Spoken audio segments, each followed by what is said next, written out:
오늘의 말씀은 나병 환자였던 나만 장군이 엘리사 선지자에게로 와서 고침을 받는 그런 말씀입니다. 그런데 본문에 보면 나만 장군이 나병에서 고침받는 이 과정 속에서 모든 것이 다 수포로 돌아가는 위기를 만나게 됩니다. 나만 장군의 생각과 하나님의 종 선지자의 생각이 달랐습니다. 그러자 자기 생각대로 되지 않는다고 다 저버리고 돌아갈 작정을 하고 있습니다. 많은 사람들이 삶의 어려움을 당하고 고난을 당하면 비관합니다. 그리고 찾아오지도 않은 미래를 두려워합니다. 절망에 빠져서 염려와 근심 속에 살아갑니다. 사랑하신 성도 여러분, 생각을 바꿔야 합니다. 믿음의 사람들은 내 생각이 아닌 하나님의 생각, 하나님의 뜻을 헤아리면서 기도할 줄 알아야 합니다. 내 인생에 고난이 올 때 생각을 바꿔야 길이 보입니다. 생각을 바꾸면 삶의 희망이 보입니다. 아무리 어려운 상황이라 할지라도 안 된다, 할 수 없다 생각하고 포기하지 말고 나는 못하지만 내가 믿는 하나님은 전능하신 하나님이시고 나의 하나님은 나를 사랑하시기에 내 삶에 역사하셔서 모든 일이 될 줄로 믿습니다. 오늘 본문에서 하나님의 생각과 인간의 생각이 어떻게 다른지를 보기를 원합니다. 하나님의 생각을 통하여 우리가 어떤 생각을 품고 신앙생활해야 하나님의 예비하신 은혜와 넘치는 축복을 받을 수 있는가를 돌아볼 수 있기를 주의 이름으로 축원합니다. 첫째로 주시는 말씀에서 열왕기하 5장 1절을 보기 원합니다. 아람 왕의 군대 장관 나아만은 그의 주인 앞에서 크고 존귀한 자니 이는 여호와께서 전에 그에게 아람을 구원하게 하셨음이라. 그는 큰 용사이나 나병 환자더라. 그는 왕의 총애를 받는 국가 공신이었다. 군대 장관으로 부와 권력과 명성을 가진 성공적인 인생을 산 사람이었다 라고 소개하지만 1절 끝에 그러나 나병 환자더라 라고 말씀하고 있습니다. 우리 인생이 다 좋아도 내 인생의 결함, 문제 하나 때문에 인생은 아프고 고민하고 괴롭고 근심과 두려움이 떠나지 않는 게 인생인 것입니다. 그래서 누구나 행복할 것 같지만 그의 속사람 속에 들어가 보면 다 마음의 근심들이 있습니다. 외모를 보면 아무 문제 없는 것 같지만 돈은 있는데 건강이 없는 사람이 있고, 어떤 사람은 건강은 좋은데 인간관계가, 가족관계가 흔들린 사람도 있습니다. 나만 장군이 그랬습니다. 그는 이방나라 당시 강대국이었던 아람 나라의 군대 장관이었습니다. 아람은 이스라엘과 당시에 적대 관계에 있었습니다. 그렇기 때문에 그가 스스로 이스라엘로 찾아와 하나님의 종 선지자를 만나고 그에게 도움을 요청할 이유가 전혀 없었습니다. 그런데 그는 불치병에 걸렸습니다. 나아만 장군은 그것만 없으면 인생에 문제가 없었을 거예요. 그런데 하나님의 생각은 본문은 이 일 때문에, 이 나병 때문에, 그 불치병 때문에 이 나만이라는 사람이 하나님의 은혜를 힘입기 위해서 이스라엘로 하나님의 선지자에게로 나와 도움을 요청하는 것을 보여주고 있습니다. 그 한 가지 아픔이, 그 고통이, 그 불치병이, 그 결함이 그의 인생 전체를 바꿔 놓았습니다. 15절을 보면 나만이 고침받은 후에 이런 고백을 하고 있습니다.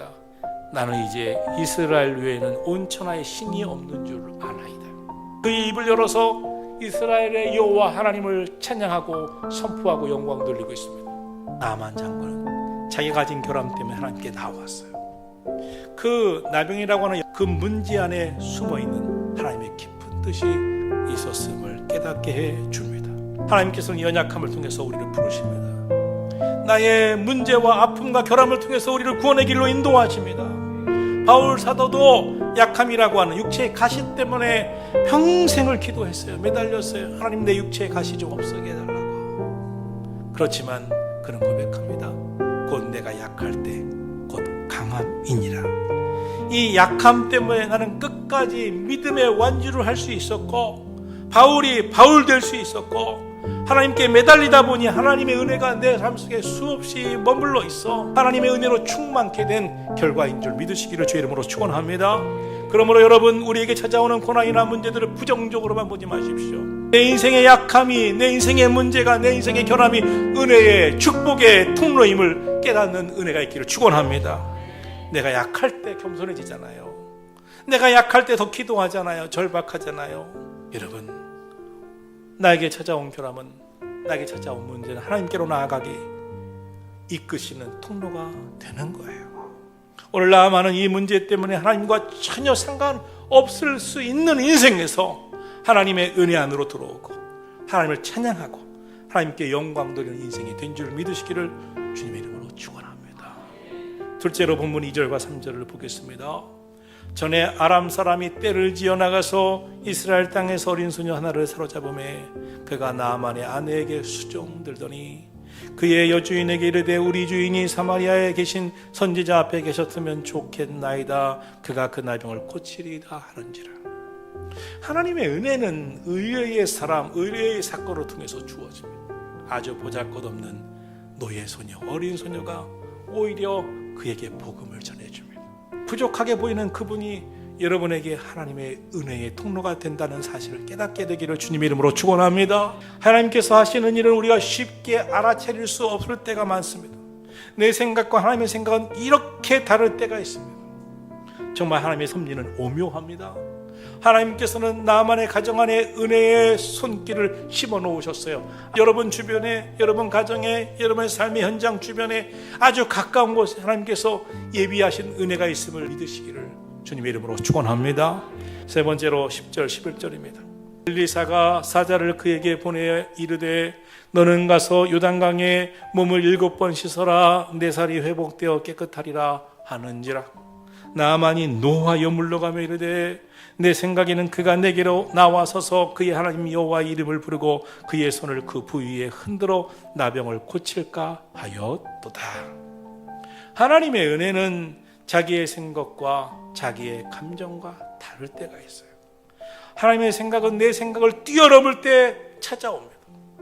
소녀가 전해준 그 말을 믿고 나아만은 결국 이스라엘로 왔어요. 아람 왕의 총애를 받은 사람답게 아람 왕의 특별 편지가 그의 손에 주어졌습니다.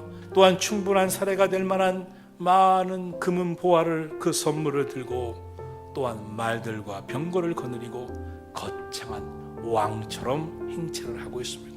그러나 도착해 보니 선지자 엘리사는 보이지도 아니하고 사환 하나 보내어 가셔서 요단강에서 몸을 7번 씻으라는 말만 하시던데요. 11절을 현대인의 성경으로 보면 이러합니다. 나아만은 화가 나서 그것을 떠나며 말했다. 나는 내 생각에 선지자가 직접 나올 줄 알았다.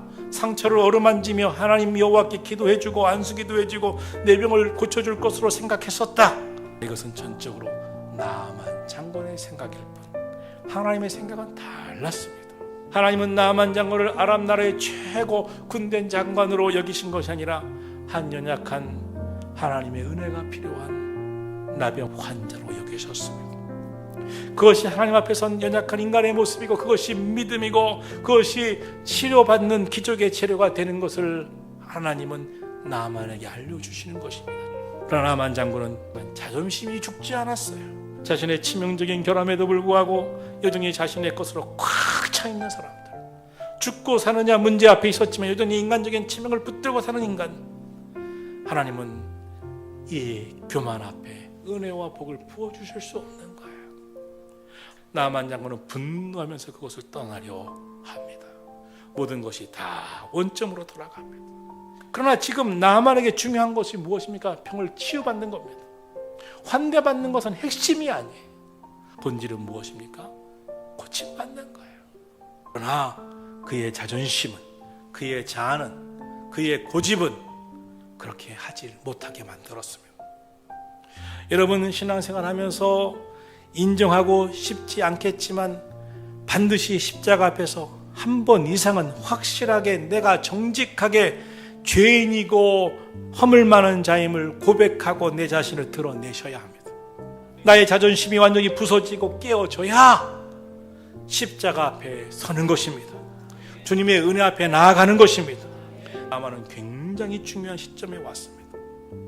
나의 자존심, 감정, 움켜쥐고 하나님의 은혜를 받느냐 못 받느냐의 기로에 서 있는 것입니다. 하나님께서 크신 은혜를 주실 때는 거칠게 몰아가실 때가 있습니다. 그때 말씀 앞에 순종하라는 것이죠. 하나님 말씀 따르라는 것이죠. 성경은 말씀합니다. 14절에 나아만이 이에 내려가서 하나님의 사람의 말대로 요단강에 7번 몸을 잠그니 그의 살이 어린아이의 살같이 회복되어 깨끗하게 되었더라. 말씀대로 했더니 깨끗하게 되었더라. 할렐루야.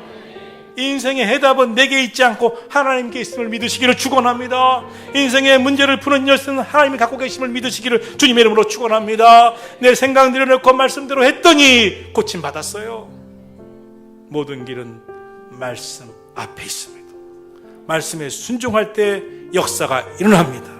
말씀이 비결입니다. 어디까지나 우리의 생각, 내 생각일 뿐 하나님의 생각은 다를 수가 있습니다. 이사야 55장은 말씀합니다. 내 생각은 너희 생각과 다르며 내 길은 너희 길과 달라서 하늘이 땅보다 높음같이 내 길은 너희 길보다 높으며 내 생각은 너희 생각보다 높으니라.